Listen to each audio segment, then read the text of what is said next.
আমডাঙ্গা বোমাডাঙ্গা নামে খ্যাত।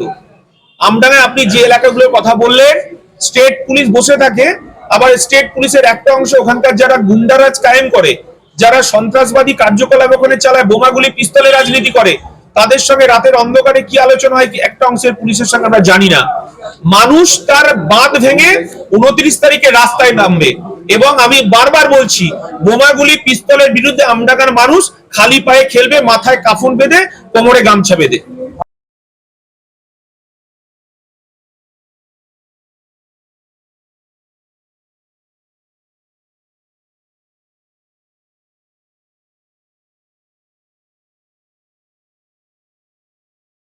সরাসরি বলছেন গতবার 52% হিন্দু ভোট ছিল আমডাঙ্গা কেন্দ্রে, 48% মুসলিম সংখ্যালঘু ভোট ছিল।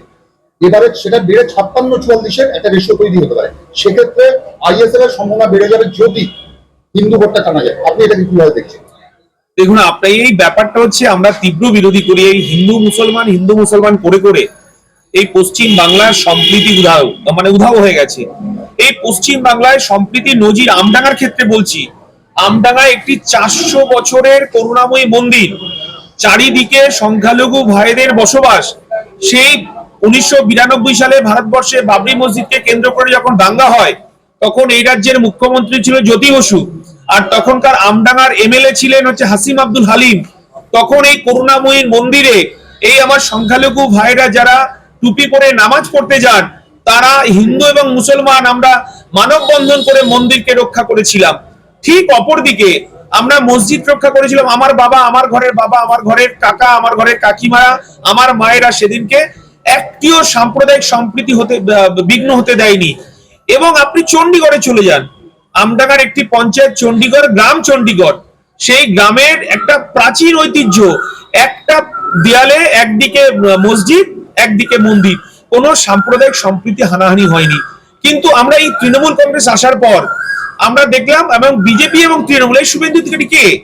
শুভেন্দু অধিকারী বিজেপি তৃণমূলের একজন এজেন্ট আমরা মনে করি। এই হিন্দু মুসলমান করে করে আমার পশ্চিম বাংলায় এই সম্প্রীতিটাকে নষ্ট করা হচ্ছে। এই বাংলা রবীন্দ্রনাথের বাংলা, এই বাংলা কাজী নজরুলের বাংলা, এই বাংলা প্রীতিলতা ওয়েদ্দেদারের বাংলা, এই বাংলা মাতঙ্গিনী হাজরার বাংলা, এই বাংলা সতীশ সামন্তর বাংলা, এই বাংলা ক্ষুদিরামের বাংলা, এই বাংলা বিদ্যাসাগরের বাংলা। সেই বাংলায় সাম্প্রদায়িক সম্প্রীতি নষ্টকারী যে দলগুলো আছে, এই হিন্দু মুসলমান করে মানুষের তার প্রতিদিনের দৈনন্দিন চাহিদা, তাদের দৈনন্দিন তাদের মানে চাহিদা এবং তাদের যে সমস্ত পরিকল্পনাগুলো আছে, সেগুলোকে গুলিয়ে দেওয়ার ব্যবস্থা করা হচ্ছে হিন্দু মুসলমান করে, জাতপাতের মধ্য দিয়ে। আচ্ছা বলুন তো, 2002 সালেও তো এসআইআর হয়েছিল, তখন বামফ্রন্ট সরকার চলছিল, তখন কি একটা মানুষ সেদিনকে কোনো প্রতিবাদ করেছিল? একটা মানুষ রাস্তায় নেমে এসেছিল? কিন্তু সেই এসআইআর আমরা দেখেছি 2002 সালে। কিন্তু আবার এই এসআইআর, আমার মনে হয়েছে তৃণমূল এবং বিজেপির নাগপুরের সেটিং, এই সেটিং এর মধ্য দিয়ে হিন্দু মুসলমান ভাগ করে মানুষের দৈনন্দিন চাহিদা, মানুষের দৈনন্দিন যে আন্দোলন, মানুষের দৈনন্দিন যে সরকারের কাছে চাওয়া পাওয়া, সেগুলোকে ভুলিয়ে দেওয়ার পরিকল্পনা হচ্ছে এসআইআর। আমার দলের চেয়ারম্যান নওশাদ সিদ্দিকী, সিপিআইএম এর পক্ষ থেকে বিকাশ রঞ্জন ভট্টাচার্য, আমরা হাইকোর্টে গেছি এবং আমরা সুপ্রিম কোর্টেও গেছি। আমরা যারা বৈধ ভোটার আছে, যারা ওপার বাংলা থেকে এই বাংলায় 71 সালে চলে এসেছে, যাদের বৈধ ভোটার, তৎকালীন বামফ্রন্ট সরকার তাদেরকে জমি দিয়েছে, তাদেরকে পাট্টা দিয়েছে, তাদেরকে কলোনি করে দিয়েছে, তাদেরকে রেশন কার্ড দিয়েছে, তাদেরকে ভোটার কার্ড দিয়েছে, তাদেরকে সরকারি চাকরির সুযোগ করে দিয়েছে। সেই জায়গায় দাঁড়িয়ে এই তৃণমূল আর বিজেপি 2021 সালের মতো এনআরসি করে সংখ্যালঘু মুসলমানদের একটা ভয় পাইয়ে দেওয়ার চেষ্টা করেছে। কিন্তু এর আগে কলোনিগুলোতে তো লাল ঝান্ডা উঠতো, আর এখন কলোনিগুলোকে বোমা বারুদের আস্তানা তৈরি করেছে তৃণমূল কংগ্রেস। আমরা দেখুন, জেতা হারা 2011 সালের পর থেকে পশ্চিম বাংলার প্রত্যেকটা পঞ্চায়েত, প্রত্যেকটা পৌরসভায় সাধারণ মানুষের গণতান্ত্রিক অধিকারকে লুট করা হয়েছে। সাধারণ মানুষ ভোটাধিকার ভোট দিতে পারেনি, এবং সাংবাদিকদেরকে মারা হয়েছে সাংবাদিকরা সত্য প্রমাণ করার জন্য, সত্য ঘটনা তুলে দেওয়ার জন্য। বিভিন্ন ন্যাশনাল প্রিন্ট মিডিয়া থেকে এবং আপনাদের সাংবাদিকরা আক্রান্ত হয়েছে বারবার এই তৃণমূল কংগ্রেস দ্বারা। আমরা বলতে চাইছি, সাংবাদিকদের যেমন গণতান্ত্রিক অধিকারকে হরণ করেছে তৃণমূল কংগ্রেস এবং বিজেপি, ঠিক তেমনি ভাবে সাধারণ মানুষের অবস্থা সঙ্গীন অবস্থা পরিণত হয়েছে। আমরা বলতে চাইছি একটা সুস্থ সমাজ গড়ার ক্ষেত্রে সাধারণ মানুষ পরিবর্তন চাইছে। এই সমস্ত আপনার এই ভাতা দিয়ে কোনো হবে না। এই বাংলার মানুষ, আমডাঙ্গার মানুষও তিলোত্তমার বিচার চাইছে। এই আমডাঙ্গার মানুষ আপনার আনিস খানের বিচার চাইছে। এই বাংলার মানুষ আপনার তামান্নার বিচার চাইছে, আনিস খানের বিচার চাইছে। বিশ্বজিৎ, একটা ছোট্ট প্রশ্ন, এসআইআর নিয়ে আমার 3 সপ্তাহ আপনি চষে ফেলেছেন এলাকা। সাধারণভাবে আপনি বললেন এসআইআর এর একটা বাইনারি হওয়ার চেষ্টা হচ্ছে। কোথাও কি মনে হচ্ছে এই অস্তিত্ব সংকটে ভোগা সংখ্যালঘুরা তারা এক কাট্টা হতে পারে বিজেপিকে রোখার বিরুদ্ধে? দেখুন, এটা একটা ভয়ের পরিবেশ তৈরি করা হচ্ছে। সংখ্যালঘু আমার মুসলমানদের ভাইদেরকে ভয় দেখানোর একটা চেষ্টা হচ্ছে, এবং এটা রাষ্ট্রের দ্বারা হচ্ছে।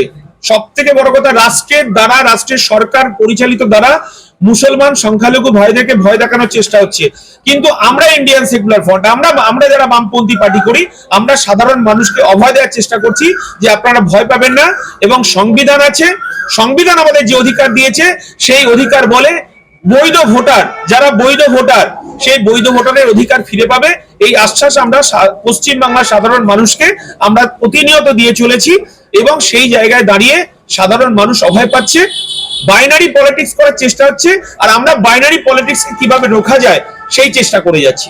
একটাই সিম্পল প্রশ্ন, তারাবেড়িয়া থেকে আরম্ভ করে চণ্ডীগড়, এড়াবেড়িয়া পঞ্চায়েত, মাধবপুর, দুর্লভপুর, বুড়াই, এই সমস্ত অঞ্চলের প্রান্তিক মানুষদের কি কি সমস্যা রয়েছে, এবং আপনি যদি জয়ী হন সেক্ষেত্রে তাদের কি কি সমস্যার সমাধান এবং ভবিষ্যৎ পরিকল্পনা?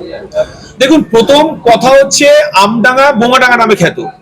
আমডাঙ্গায় আপনি যে এলাকাগুলোর কথা বললেন, স্টেট পুলিশ বসে থাকে, আবার স্টেট পুলিশের একটা অংশ ওখানকার যারা গুন্ডারাজ কায়েম করে, যারা সন্ত্রাসবাদী কার্যকলাপ ওখানে চালায়, বোমাগুলি পিস্তলের রাজনীতি করে, তাদের সঙ্গে রাতের অন্ধকারে কি আলোচনা হয় একটা অংশের পুলিশের সঙ্গে আমরা জানি না।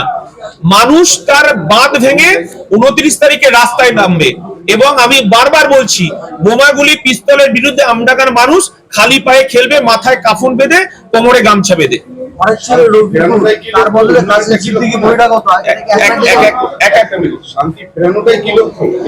শান্তিতে যদি আমি ঘুমাতে পারি, শান্তি যদি আমডাঙ্গায় প্রতিষ্ঠা হয়, তাহলে গ্রামের মানুষের তাদের রোজগারের দুটো হাত দিয়েছে, তারা রোজগার করে খেতে চায়। কিন্তু এই তৃণমূল কংগ্রেস বোমাগুলি পিস্তল দিয়ে মানুষের দৈনন্দিন জীবনযাত্রাকে ব্যাহত করেছে, মানুষের গণতান্ত্রিক অধিকারকে লুট করেছে। শান্তি যদি প্রতিষ্ঠা না হয়, গণতান্ত্রিক অধিকার কি করে ফিরে আসবে? প্রথমেই শান্তি প্রতিষ্ঠা করলে আপনার সমাজতন্ত্র প্রতিষ্ঠিত হবে। শিক্ষা, স্বাস্থ্য, অন্য কোনো সমস্যা নেই। আরে বাবা, শান্তি যদি প্রতিষ্ঠা না করতে পারি, আমার ঘরের সন্তান, আমার ঘরের তিলোত্তমা, আমার ঘরের তামান্না স্কুলে যাবে কি করে? এইরকম একটা ভয়াবহ পরিস্থিতি তৃণমূল কংগ্রেস তৈরি করে রেখে দিয়েছে। এই বাইনারি পলিটিক্স করে তৃণমূল কংগ্রেস একটা সন্ত্রাসের আবহাওয়া তৈরি করে রেখেছে, এবং প্রতিদিন ভয়ভূত দেখানো হচ্ছে এখনো পর্যন্ত। দেখুন, মানুষ যদি শান্তিতে বাঁচতে না পারে, তার বেঁচে থাকার অধিকারটা যদি না থাকে, আপনি হসপিটাল করে, আপনি বিশ্ববিদ্যালয় করে লাভটা কি হবে? মানুষকে শান্তি ফেরত দিতে হবে। আপনার যখন কোভিড পিরিয়ড চলছিল, তখন তো মানুষ তার প্রাণ বাঁচানোর জন্য লড়াই করছিল, তখন তো স্কুল, কলেজ, হসপিটাল সব জায়গায় কোভিড পিরিয়ড চালু হয়েছিল। আগে তো আমার প্রাণ এই ভয়ানক তৃণমূল কংগ্রেসের হাত থেকে মানুষকে যদি বাঁচাতে না পারি, আমার শিক্ষা প্রতিষ্ঠান বাঁচবে না, আমার স্বাস্থ্য কেন্দ্র বাঁচবে না, আমার পানীয় জল আমি ঘরে আনতে পারবো না। সেই কারণে প্রথম আমার শান্তিতে ঘুমোতে যেতে হবে। আর আরেকটা কথায়, আপনার সাহিত্যের কথায়, আমার সন্তান যেন থাকে দুধে ভাতে, সেই ব্যবস্থা করার ক্ষেত্রে শান্তি প্রতিষ্ঠা করতে হবে। ঘরের ছেলে রফিকুল, সেই জায়গায় বহিরাগত কাসিম সিদ্দিকী, আপনার কি বাড়তি অ্যাডভান্টেজ? দেখুন, আমডাঙ্গা আমার কাছে বেড়ে ওঠার জায়গা, আমডাঙ্গা আমার পড়াশোনার জায়গা, আমডাঙ্গার খেলাধুলার জায়গা, আমডাঙ্গা আমার বাবার কর্মসংস্থানের জায়গা। আমার বাবা বোদাই উচ্চ বিদ্যালয়ের দীর্ঘদিন তখন পরিচালন কমিটির মেম্বার। শিক্ষার আমূল পরিবর্তন করার ক্ষেত্রে তার লড়াই, বামপন্থীদের শিক্ষা পরিবর্তন করার ক্ষেত্রে লড়াই। হাসিম আব্দুল হালিম, তিনি দীর্ঘদিনের এমএলএ, তিনি বিশ্ব দরবারে আমডাঙ্গাকে প্রতিষ্ঠিত করেছে। আমি বলছি যে ঘরের ছেলে আর বহিরাগত ছেলে যে যেখানেই আসুন না কেন, আমডাঙ্গায় যে যেখানেই আসুন না কেন, আমডাঙ্গায় শান্তি প্রতিষ্ঠা করতে হবে। আমডাঙ্গায় শান্তি প্রতিষ্ঠা না করার ক্ষেত্রে খুবই বাজে ব্যাপার। আর রফিকুল বাবুকে শ্রদ্ধা রেখেই বলি, 2018 সালে যখন তৃণমূল কংগ্রেসের গুন্ডা বাহিনী আমার বাড়ি লুট করে, আমার বাড়ির একটা 2.5 বছরের বাচ্চাকে বোমা মারে, আমার বাড়ির যখন লুট তরাস চালায়, তখন প্রথম ফোনটা এসেছিল রফিকুর রহমানের। দেখুন, আমি রফিকুর রহমান আমার পিতৃতুল্য, রফিকুর রহমান আমার বাবার বয়সী, তার সঙ্গে আমার রাজনৈতিক বিরোধ আছে, কিন্তু আমার বাড়িতে যখন বোমা পড়েন, তিনি আমাকে ফোন করে আশ্বস্ত করেছিলেন যে যারা বোমা মেরেছিল তাদেরকে কিন্তু বিশ্বজিৎ তুমি ছেড়ো না।